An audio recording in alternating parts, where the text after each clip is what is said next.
वक्त अच्छा हो या बुरा गुजर ही जाता है, लेकिन लोगों का रवैया हमेशा याद रहता है।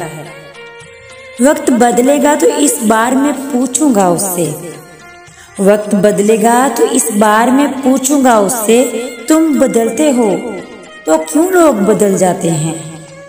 अगर किसी का वक्त आपसे ज्यादा कीमती हो जाए तो वहां पर अपना वक्त, एहसासात और जज्बात जाया मत करें।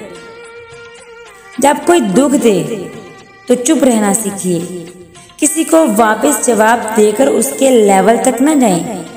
अपनी जुबान मत खराब करें। अपने हिस्से का जवाब वक्त को देने दें। यकीनन वक्त का दिया हुआ जवाब आपके जवाब से बहुत बेहतर होगा। तुम दूसरों की खुशियों में शरीक होना सीखो।